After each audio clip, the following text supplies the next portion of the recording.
She wore big knickers and she worked at the sewage farm. Got my hands down her jeans and I nearly lost half my arm. But after 10 pints she looked quite fit. Couldn't wait to get my hands on her flabby tits. Oh, hello darlings, and welcome to today's daily diary. It is Thursday, I think, and welcome to a much milder windy bottom. You join me in some fuel jeopardy. Oh dear. Oh well, the light's not quite on. Come on any minute, but we should, oh hello, yes, okay, we should be fine to get to work. You join me in Officer CRABTREE. It's his turn to have his wheels turned over, and as you can possibly detect from my tone, it's been a better day today. There's YVETTE CARTE-BLANCHE, and there is darling Netty. Netty's full name is Netty von Smallhausen. Not sure how many of you knew that, but yeah, that is her full name. Netty von Smallhausen. Right, so where did I live? Well, I left you in the depths of bloody doom, gloom and despair yesterday, didn't I? Goodness gracious me. I mean, I did have a bad day, and I had a right old meltdown on last night's live stream, so apologies if you had to endure that. However, hold on, I'll just pay attention to traffic while I try to pull out. Yeah, definite fuel jeopardy. 46 miles of range. Oh, bloody hell. Where have all these people come from?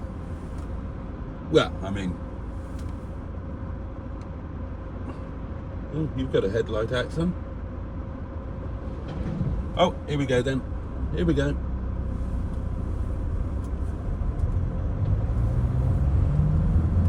Yeah, so I was particularly despondent in last night's live stream, so that can't have been much fun for the poor sods who were watching with me. However, I have a kind of rule that if I'm having a bad day, I've spoken about this before, this is kind of mental health self-management, isn't it? Now, if I have a bad day for whatever reason, whether it's like justified or, oh, I could have taken a dive there, couldn't I? Didn't fancy it. Now we'll sit here for 3.5 hours while the world and his wife go through it. Sorry that your picture is a bit blurry. The screen will clear as the central heating kicks in. Yeah, so I've got a rule that if you have a bad day for whatever reason, you tell yourself that it's okay to have a bad day. It's allowed. And you tell yourself, I'm having a bad day. The world is going to be like shit. But then there are two things. One is you do not make any decisions about anything when you are having a bad day. So you don't make any life choices, any decisions about, you know, I mean, if you really are in the absolute depths and you feel like jumping off a car park, you don't do it when you're having a bad day. You don't take any decisions when you're having that bad day, because your mind is being controlled by the id and you're not going to be seeing things remotely straight. That's the one rule. And the other rule is, I'm a big believer in the words of Roger Whittaker in his song, Papa's Got a Brand New Bag. No, not that one. New World in the Morning. Yeah, I believe in that. I believe that there can and will be a new world in the morning. And to some degree, you can decide how you're going to deal with that new day, and whether it's going to be a positive day or a negative day. So, and I think that's worth remembering. We all have our own methods, don't we? Now, I react badly to stuff. I overreact to stuff. You're probably an autist. So those rules are especially true with me. Don't make any decisions. Not when you're in that place. There we go, that's the fuel light on. This one's okay. YVETTE CARTE-BLANCHE, she'll be showing range and she'll run out. This one is okay. He said, touching wood. 37 miles. It is a bit tight. It is a bit tight. But then the light has literally only just come on, and we're what? 15 mile away from work. Where was I? Yeah, New World in the morning. So you have your bad day, have a glass of wine, go to sleep. God, it's boiling in here. It's only set to 23.5 and I'm boiling. It is very mild. It's 10 degrees. 10 degrees. So yeah, you go to bed, go to sleep, and it's a whole new world when you wake up. So I decided today that I was going to try and make it a positive day. And my mechanic obviously felt similarly, bless him. So when I woke up, well, when I got up, not when I woke up, and I wasn't late getting up this morning, not by any means. I dreamt a lot last night. I dreamt a hell of a lot last night. I mean, it was probably just in the REM period, but it felt like all night. And all of the... I can't tell you what I dreamt about. Well, I suppose I can. Don't judge me, alright? All of my dreams were about being in the Welsh cottage, my cottage in Wales, with the artist formerly known as Mrs. Boaty. And there was spanking. And other things happened as well. And I'm not complaining. The dreams were jolly nice. I enjoyed them very much. Anyway, I digress. So by the time I got up, there was a text from the mechanics. Of course, if you remember, Madam Fanny was left at the mechanics because the MOT is due on the 1st of December. So I figured if I'm taking Netty, might as well just do a swap over, saves me having to get down there on the bus. So I left Madam Fanny with the mechanic, and the thing was that he said, look, we'll get that one through the MOT, then we'll do Netty properly. And as I said yesterday, he said, you've already paid, we'll get that one through the MOT, we'll go through the camper. He doesn't call it Netty. He said, we'll go through the camper properly. So, you know, hope for the best. But fair play to him, fair play. By the time I got up, Madam Fanny had already been for MOT. Now, she failed. I assumed that she would. Well, I knew she would. I knew she would fail on one tyre, which I was going to have done before I put her in for MOT, but obviously because it all happened by surprise yesterday, that didn't happen. I strongly suspected that she was going to fail on some suspension item on the near side front, because I could hear the clunk. Oh, and I knew she needed a side light. So I was expecting a fail. And I wasn't disappointed. I got one, but it's not a bad fail. She failed on the tyre, the lower suspension arm, near side front, and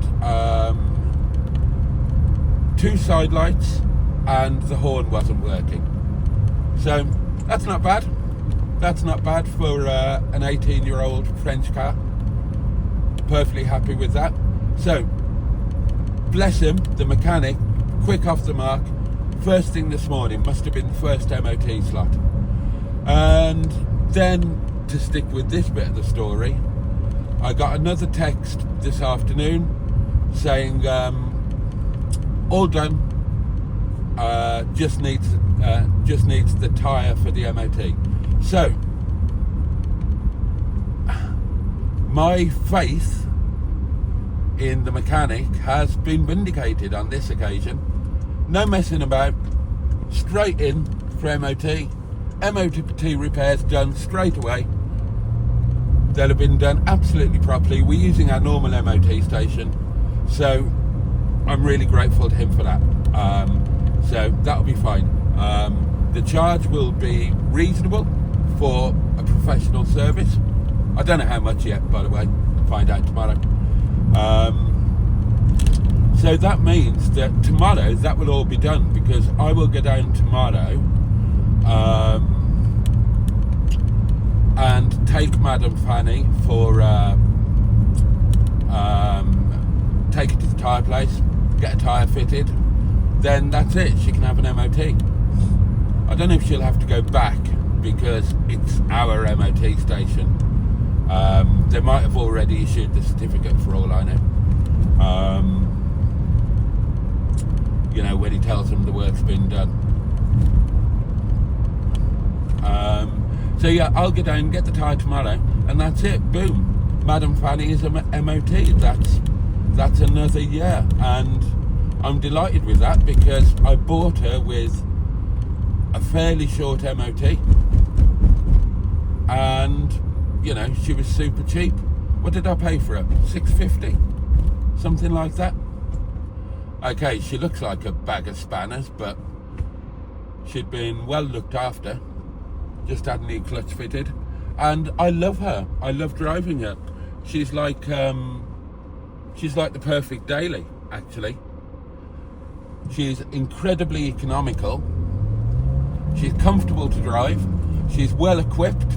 You know, electric folding roof, electric windows, air conditioning, climate control, cruise control, speed limiter, automatic lights, automatic wipers. Oh no, she hasn't got automatic wipers.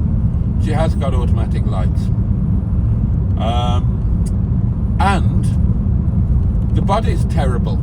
So I don't care when she picks up another scratch or a supermarket ding. So that's worked out really well. Yvette had her wheels turned over last night, get the crap off the brake discs, get the fluid circulating, get some warmth through her.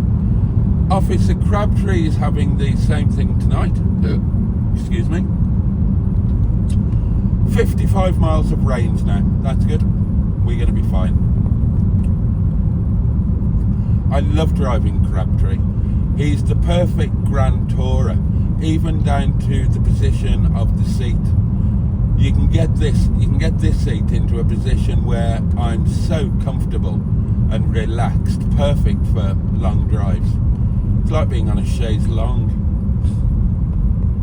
Just no hurly-burly, sadly. Oh, the hurly-burly of the chaise longue. Maybe one day, before I die. Maybe not. Anyway, I'm digressing again. So yeah, I should be, with a bit of luck, I should be back in Madam Fanny tomorrow night. So, brilliant. Cracking job by the mechanic. Can't ask for it to be done any quicker than that. Same day, brilliant. And I know that he will charge me very fairly. Obviously, there have been a lot of comments about the mechanic, and yeah, I've had it.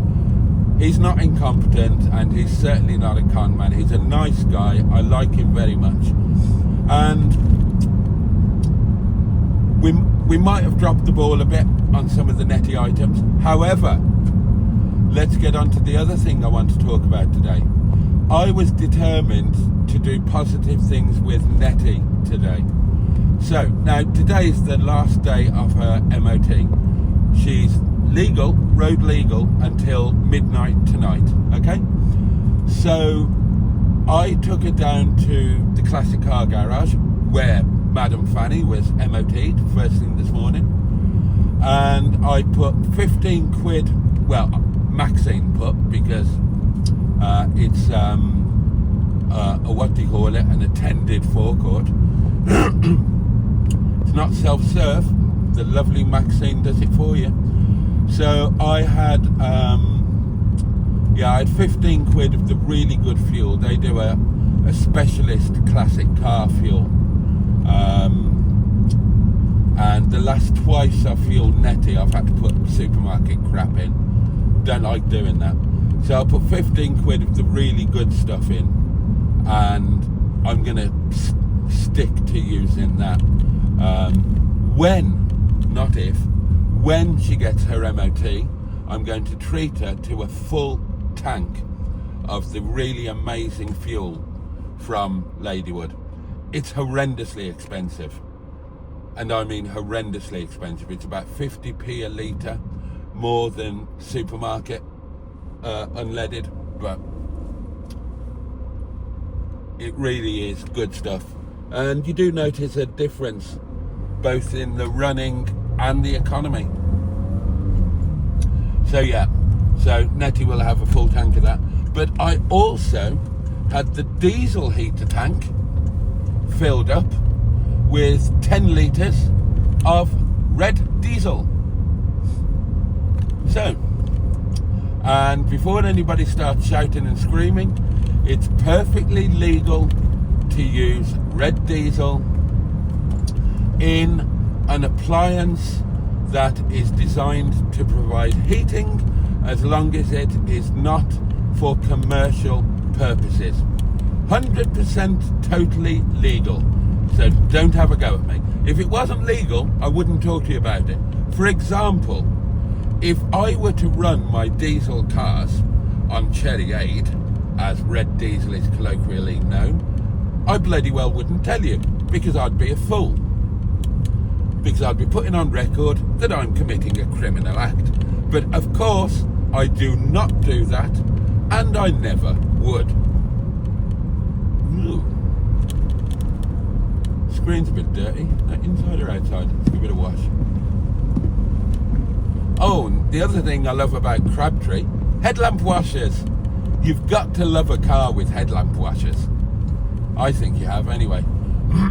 So Nettie's got some of the good fuel in. She's not going to be going anywhere much, so there was no point in putting a shed load in. So I put 15 quid in, and I filled or Maxine filled the diesel heater tank. It's a 10 litre tank, cost me £8, so 23 quid in total. Oh, and I'd not seen Maxine for a while, so we were having a bit of a nice old chat, and guess what? She used to have a seasonal pitch on Lickpenny, so we were talking about that. Anyway, have I got no, I haven't. So I did that, put that into Netty, and parked Netty back up. And what did I notice? Well, yesterday, as you know from yesterday's video, the handbrake didn't work at all. 0% function. And, you know, quite rightly, failed an MOT on that. Guess what? Today it's working. Today it's working. I don't know how efficiently, but what I can tell you is that on the slope where Nettie is parked, which is a discernible slope, you know, she will roll. The handbrake holds her perfectly, and when you release the handbrake, she rolls straight away. So there's no binding. Now, the mechanic did say yesterday that because he'd stripped everything,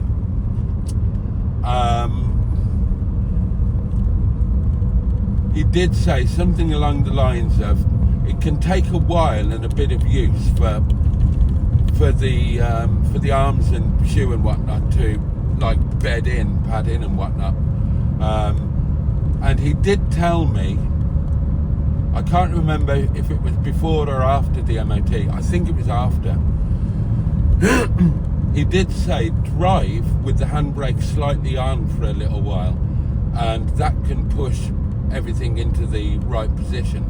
So whatever it is, then, you know, we have to say that the work that he did on the handbrake, and he was crawling about on the floor for a good while. Greetings, honourable seasonal pitch. I was there, I was watching him, and, you know, he clearly knows what he's doing. He's a lifelong mechanic with a really good reputation and a successful business. Oh, hello, don't know what that text is. Certainly won't be having a look while I'm driving. And yeah, the handbrake is now working. I don't know whether it's working to MOT standards, but it's bloody working. So looks like he did kind of know what he, well, it looks like he did know what he was doing after all. I do think he dropped the, I don't know, I think, thinking about it in fresh day, I think we got a bit of an arse of an MOT tester, to be honest with you, because the door handle shouldn't have failed. It shouldn't have failed the first time. It should have been an advisory, because it does work. And he's, as I said in the video yesterday, he's deliberately ripped that door handle off. He's deliberately ripped that door handle off, because we were using that handle, myself, the mechanic, and Daniel, and it was fine. There was literally no problem with it. So I think he's done it on purpose.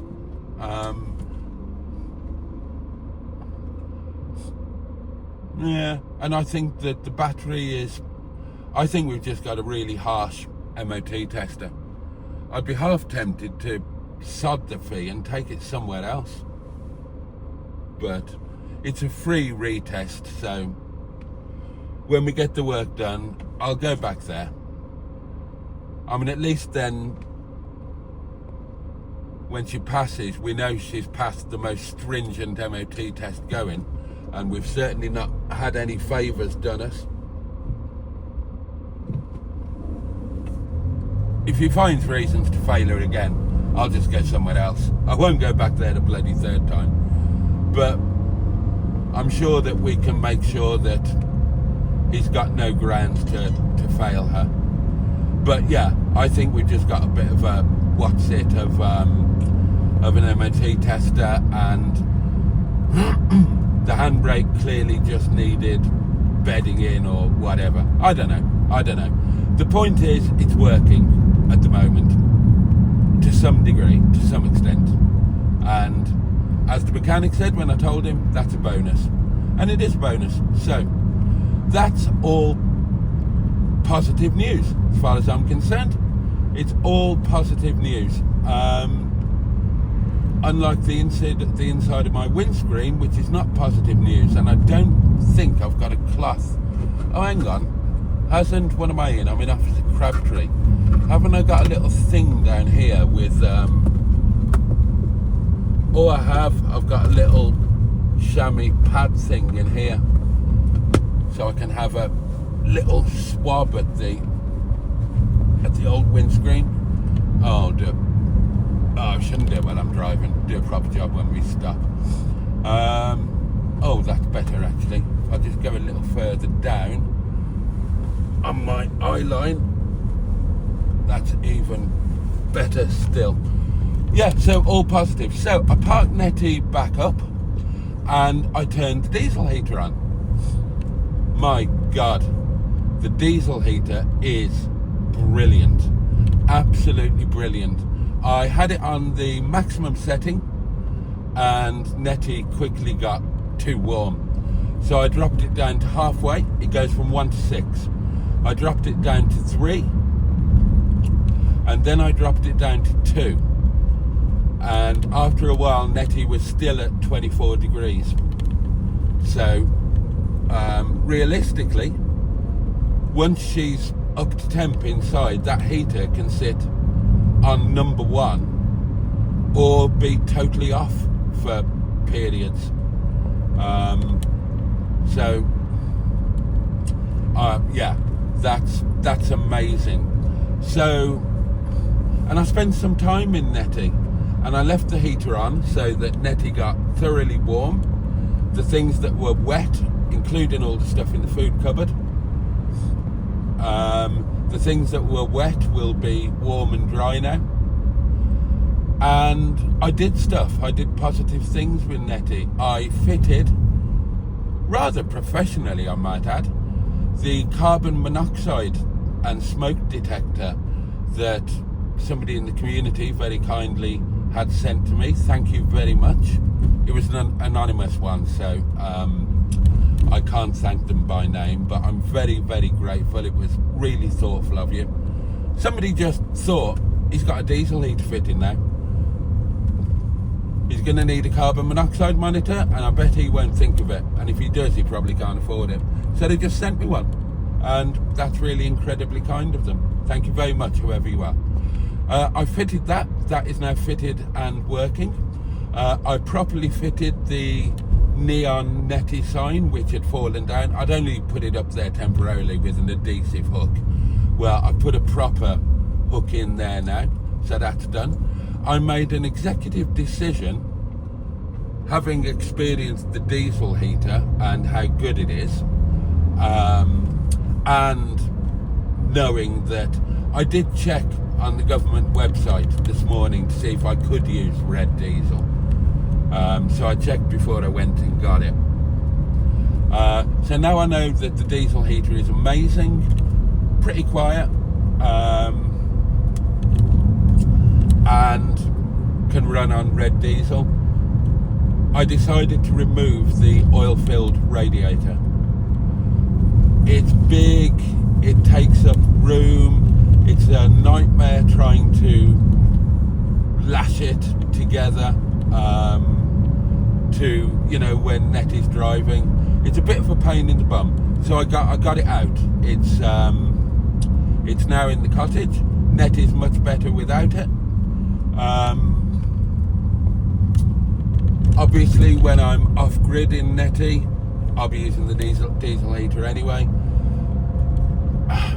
Anytime that Netty is on hookup on a site, I'll probably still use a diesel heater, in fairness. Although I might get one of those little,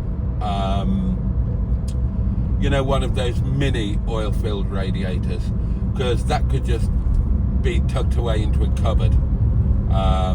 And I could use that when I'm on hookup, I suppose.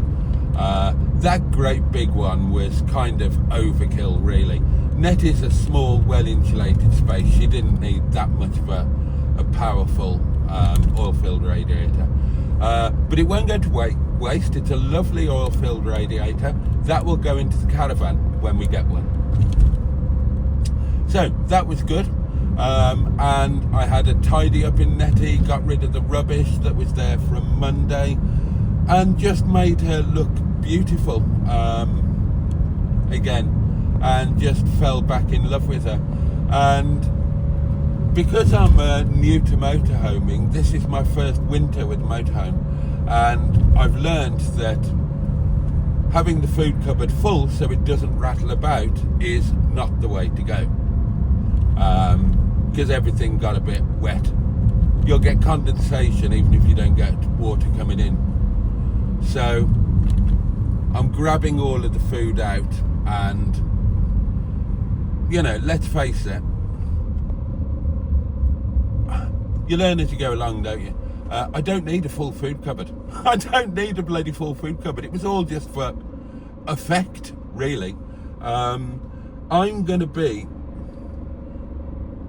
going away in Netty for a night at a time, or 2 nights. I don't need, you know, initially anyway. Hold on. Greetings, Honourable Bridge. You know, I'm not going to be going on 3-week tours, and it's just going to get damp in there.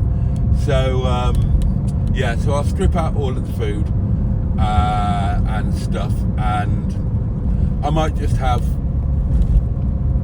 I might have 2 emergency pouches in there. Doesn't matter if they get a bit damp. I've got a pouch of chili con carne. I'll have a pouch of microwave rice, which you can also do in a pan, of course.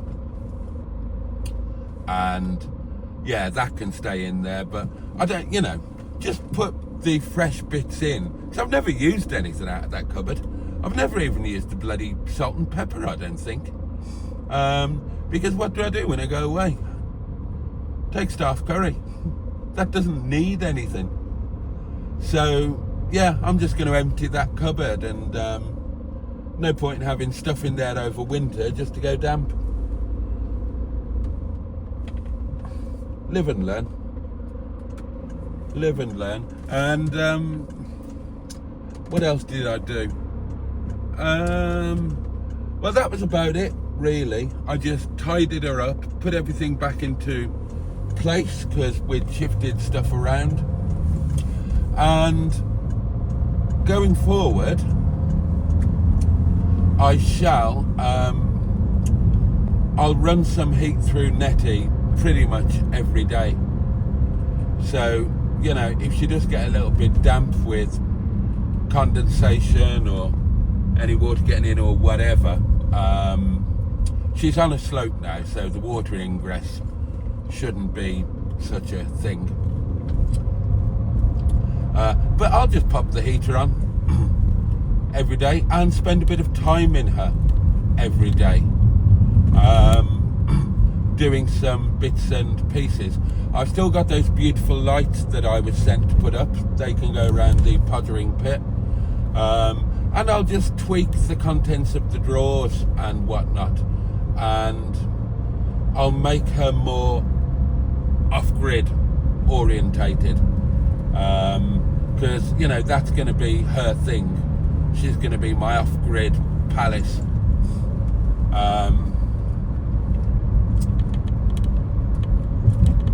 Yeah, you can tell I'm a lot more positive today, can't you? There's no talk of, I said some things last night that, oh, I hope Netty didn't hear them.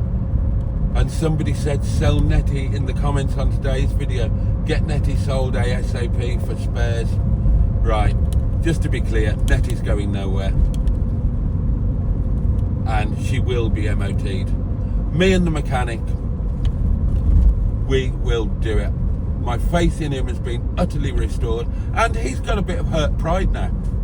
He's got a bit of hurt pride. So, fuck the MOT station. We will make sure that they cannot fail her, and we'll do it before the retest is due. Anyway, I can talk about that in days to come. Coming towards the end of the video, aren't we? Yeah, so I'm going to spend time in Netty, get her more off-grid ready, change what I have in the drawers, just rejig her around a bit, because I've got stuff in there that I don't need, and I haven't got stuff that I do need. I'll set the power station up in there, so, and then she's going to be amazing. She's going to be amazing. She's going to be, yeah, she's going to be ready to go off grid with heat, power station, everything. So today, a lot more positive. We've got the plan going forward. Madam Fanny will be sorted tomorrow. Netty will be sorted very, very soon. The diesel heat is fantastic. I'm back in love with her. God's in his heaven, and all is well with the world. Sorry for all of the doom and gloom yesterday. Today, normal service has been resumed. Thank you so much for watching and or listening, and I look forward to seeing you next time. In the meantime, all the love in the world from me, and on that note, toodle pip. Catch you tomorrow, darlings. Bye bye. She wore big knickers and she worked at the sewage farm. Got my hands down her jeans and I nearly lost half my arm. But after 10 pints she looked quite fit. Couldn't wait to get my hands on her flabby tits. So I said, slap that and ride the ripples. I just got to get my gob round her greasy nipples. Flabby arse, sweaty breasts, 38 chins, she was a mound of flesh. Sweaty Betty, she eats a lot of pie. Sweaty Betty, she's got enormous thighs. Sweaty Betty, have you smelled her breath? Sweaty Betty, she'd crush a man to death.